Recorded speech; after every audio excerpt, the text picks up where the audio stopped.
تیری ناک؟ کہاں چلا جاتا ہے تیرا وقار؟ کہاں مٹ جاتی ہے تیری آبرو؟ کہاں غائب ہو جاتا ہے تیرا چودھری پن؟ یہ برہمنوں اور آتش پرستوں کی طرح منہ کے بل دے کے کہنا میں بڑی ناک والا ہوں، شان والا ہوں، اس دکان پہ پانی نہیں پیتا، ان کے گھر میں چائے نہیں پیتا. اور جب بیٹے کی شادی کرنے گئے تو 2 لاکھ روپے کا جہیز باندھے لیے چلے آ رہے ہو. شرم نہیں آئی تم کو؟ عورت کے پیسے سے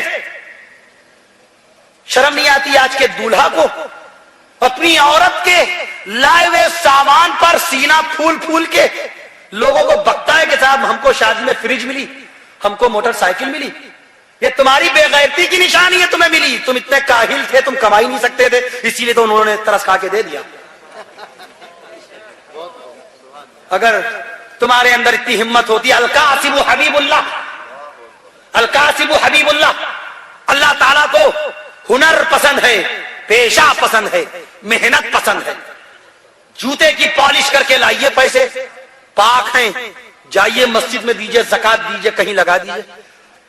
گھوڑے کی مالش کر کے لائیے پیسے، پیشہ اللہ کو پسند ہے، حلال پیشہ ہے، جائیے گھوڑے کی مالش کر کے لائیے. قلی گیری کیجیے، رکشا چلائیے، ٹھیلا کھینچیے، پیسہ لائیے حلال، اللہ کو پسند ہے. تو رم خواہی نہیں پسند ہے. بیٹھ کے پیسے وصول کرنے کا طریقہ حضرات انبیاء کرام اور صحابہ کرام کے طریقے کے خلاف ہے. اللہ تعالیٰ کو پیشہ پسند ہے، جائز پیشہ. اور پیشہ گلا کاٹنا نہ ہو، جیب کاٹنا نہ ہو، حلال. القاسب حبیب اللہ. اپنے پیسے تم کما نہیں سکتے تھے، اس لیے تم کو ترس کھا کر کے انہوں نے دے دیا. باخد جاؤ جاؤ، ہمیں معلوم ہے زندگی بھر میرا داماد کم بخت روٹیاں توڑے گا، یہ سائیکل نہیں خرید سکتا تو یہ ہیرو ہونڈا کہاں سے خریدے گا؟ لاؤ بھائی قرض لے کے میں ہیرو ہونڈا بھی دے دوں. ہمیں معلوم ہے زندگی بھر یہ گرم ہی پانی پیتا رہے گا گرمیوں کی لو دھوپ میں، اور میری بیٹی بھی اس کے ساتھ گرم پانی پیے گی. لاؤ بیٹی کی محبت میں ایک فریج دے ڈالو. ترس کھا کھا کے سامان دیا جاتا ہے. ساری ترم خواہی پیروں کے نیچے رون دیتا ہے لڑکی کا باپ. وہ چوڑا اس کو ہونا چاہیے، بیٹا ارے تو میرا قرض دار ہے، تجھ پر میرا احسان ہے، دیکھ میں نے تیرے گھر میں اتنے بڑے بڑے تحفے دے ڈالے، اس کے باوجود شرم نہیں آتی تجھ کو اپنی بیوی پر ظلم ڈھاتے ہوئے؟ اس کے باوجود بھکاری بن کے سوال کرتے ہو. جاؤ اپنے باپ سے یہ لے کے آؤ، جاؤ اپنے باپ سے یہ لے کے آؤ، میرے سالے سے جا کے یہ پیسہ لے کے آؤ. کس بنیاد پر؟ کیا حق ہے تمہارا؟ سیدھے کہو میں بھکاری ہوں. اے میری ماں بہنوں، آپ بھی قطعی اپنے شوہر کی یہ باتیں برداشت نہ کیجیے.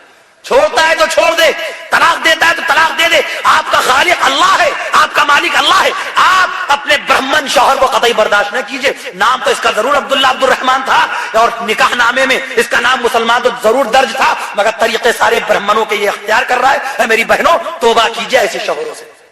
قطعی طور پہ اپنے بوڑھے باپ کے پاس جا کر سوال نہ کیجیے گا. اے میری بہنوں اپنے شوہر کی کوئی مانگ خبردار جو مائکے میں جا کر بتائی، تم مجھ کو مارو ہم برداشت کر لیں گے، تم بھگا دو ہم چلے جائیں گے، ہم تمہاری مانگ نہیں وہاں پر پہنچائیں گے.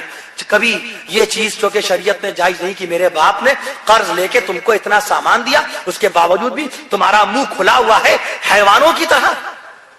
اللہ رب العالمین.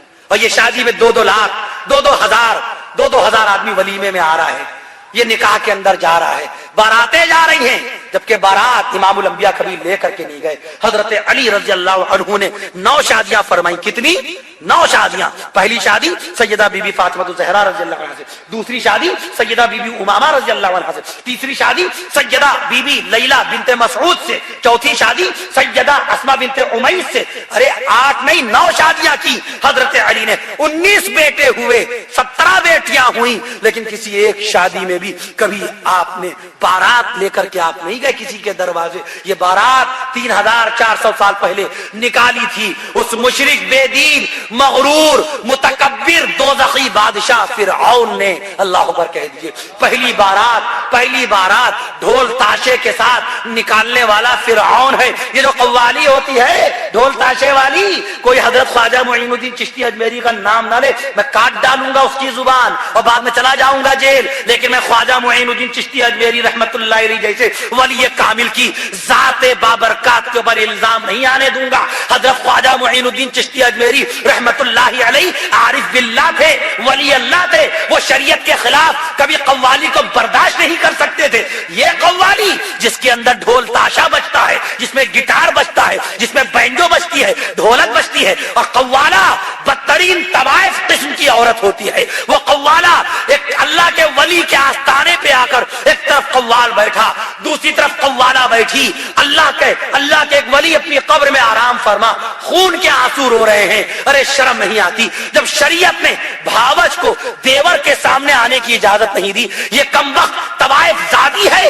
یا خود یہ بدچلن طوائف ہے جو سب کے بیچ میں ننگا چہرہ، لپسٹک اور پاؤڈر لگا کر، سور کی چربی میں ملی ہوئی لپسٹک، یہ لپسٹک اس کے اندر سور کی چربی ملی ہوتی ہے. میں عرض کر دوں بغیر سور کی چربی ملائے لپسٹک ٹکے گی نہیں ہوٹوں پر. ہوٹوں پہ ٹکانے کے لیے سور کی چربی ملانا اور سور کی چربی لگا دینا ضروری ہے ان کے لیے، تبھی یہ ٹکے گی. میں عرض کر دوں سور کی چربی لگا کر وہ قوالا آتی ہے. ارے طوائفیں ایک درجے میں بہت بہتر ہوتی ہیں. وہ طوائفیں شہر کے گندے مقام پہ جا کے بیٹھتی ہیں، کیونکہ اس کو معلوم ہے کہ ہم گندا کام کر رہے ہیں تو گندے ہی علاقے میں کریں. مگر یہ ظالم، یہ ظالمہ، یہ بدچلن عورتیں اپنے کو قوالا کہتی ہیں. یہ ایک ولی اللہ کے آستانے پہ بیٹھ کر کے اپنے حسن کا جلوہ دکھا کر لوگوں کو آنکھوں سے زنا کرنے پر مجبور کر رہی ہیں.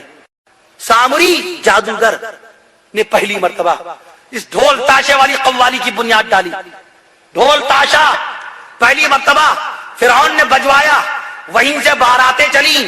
اب اگر آپ بارات لے کر جائیں گے ڈھول تاشے کے ساتھ اپنے بیٹے کی، تو سمجھیے فرعون کے طریقے کے ساتھ آپ باقاعدہ شادی کرنے جا رہے ہیں. کبھی آپ کے بیٹے کی شادی کامیاب نہیں ہوگی. توبہ کر لیجئے، استغفار کر لیجئے. کبھی انشاءاللہ تعالی صحرا نہیں باندھیں گے. ہمارے نبی نے نہیں باندھا، حضرت علی نے نہیں باندھا، حضرت معین الدین چشتی اجمیری رحمت اللہ علیہ نے صحرا نہیں باندھا، شیخ عبد القادر محی الدین جیلانی رحمت اللہ علیہ نے صحرا نہیں باندھا. اور کبھی بھی ہم قوالی میں، اس طرح کی قوالی میں جہاں ایک عورت آ کر کے بیٹھ کر قوالا گائے، ہم ایسی قوالیوں میں شریک نہیں ہوں گے. اللہ کے ولی ارے معصوم بچوں کو محفل میں نہیں بیٹھاتے تھے.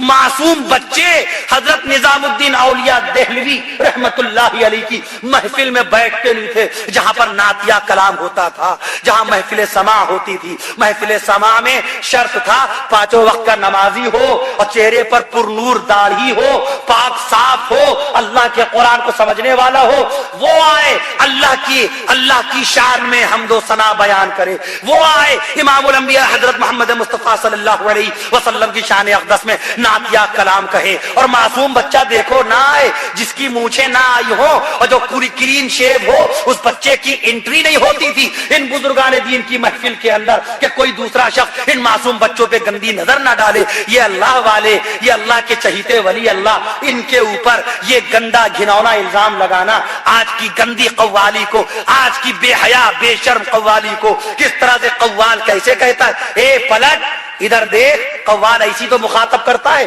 قوال ایسی تو مخاطب کرتا ہے، باقاعدہ مخاطب کرتا ہے. وہ مخاطب ہوتا ہے کہ ادھر دیکھ. اگر راستے میں چلنے والی ایک لڑکی کو آپ ایسی کہہ دے اے پلٹ، تو سینکڑوں لوگ آپ کے سر کو گنجا کرنے کے لیے آ جائیں گے. اور وہ قوال بے شرم بے حیا ہزاروں کے مجمع میں ایک غیر عورت کو کہتا ہے مائک کے اوپر اے پلٹ دیکھ میں تجھ سے کیا کہہ رہا ہوں. یہ گندی بے شرمی بے حیائی والی باتیں قوالی کے اندر آتی ہیں. اللہ تعالیٰ اس سے نجات بخشے. اللہ رب العالمین پانچوں وقت کی نمازوں کی توفیق نصیب فرمائے، مسجد میں جا کر نماز پڑھنے والا بنائے. اے اللہ سنت رسول کے مطابق ہم کو شادی بیاہ کرنے کی توفیق نصیب فرمائے. اے میرے اللہ پڑوسی کا حق ادا کرنے کی توفیق نصیب فرمائے. کسی بھی قسم کے نشے سے میرے اللہ کوسوں کروڑوں میل دور فرما دے. اے میرے اللہ بھوکے مر جائیں مگر نشہ کبھی نہ کرے. اے اللہ نشے آور چیز کی نہ تجارت کرے نہ اس کی کاشت کرے. خیال رہے وہ زمین پوری طرح عذاب میں گرفتار کر دی جاتی ہے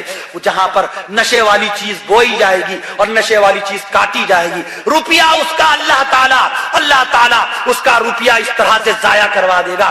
آج بھی دیکھ لیجئے کس طرح 1 لاکھ روپے 2 لاکھ روپے چٹکی بجانے میں نکل جاتے ہیں ایسے آدمی کے جو گندی اور حرام چیزوں کی کاشتکاری کرتا کرتا ہے نشے آور چیز کی، افیم کی، چرس سنجا اور مارفین وغیرہ کی باقاعدہ کاری کرنے والا کوئی شخص ہو، باقاعدہ اس کا پیسہ اللہ تعالیٰ اس طرح ضائع کر دیتا ہے کہ پتہ بھی نہیں چلتا. جس طرح سے گھی کے اندر انگلی ڈالیے اور فوراً نکال لیجئے، نکالنے میں تکلیف نہیں ہوتی، ویسے ہی وہ پیسہ سڑ سے نکل جاتا ہے. اللہ تعالیٰ یا تو آگ لگوا دیتا ہے، یا پولیس تھانہ کروا دیتا ہے، یا مقدمے میں پھنسا دیتا ہے، یا کوئی گھر کی دیوار گرا دیتا ہے.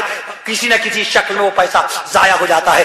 حرام پیسہ کبھی باقی نہیں بچے گا، یہ اللہ کا وعدہ ہے. حرام پیسہ کبھی گھر کے اندر محفوظ نہیں رہ پائے گا. مومن کے گھر میں اللہ تعالیٰ حرام پیسہ دیکھے گا نہیں، اس لیے حرام پیسہ اللہ تعالیٰ نکلوا دیتا ہے کسی نہ کسی شکل میں. میرے اللہ حلال روزی کمانے کی توفیق نصیب فرما اور پانچ وقت کی نمازوں کی توفیق نصیب فرما. یہ سوال آیا ہے، یاجوج ماجوج کس ملک میں ہیں؟ سد سکندر کس ملک کس جگہ موجود ہے؟ فقط والسلام علیکم رحمت اللہ. وعلیکم السلام ورحمۃ اللہ وبرکاتہ. یاجوج ماجوج حضرت نوح علیہ الصلوۃ والسلام کے تیسرے بیٹے حضرت یافس کی اولاد میں ہیں. ترک کے جتنے افراد ہیں یہ سب کے سب یاجوج ماجوج کی اولاد میں ہیں. رشا، روس، چینی جتنے ہیں یہ سب کے سب یاجوج ماجوج کی اولاد میں ہیں. اور باقاعدہ آج بھی سد سکندری ترک کے ہی علاقے میں موجود ہے.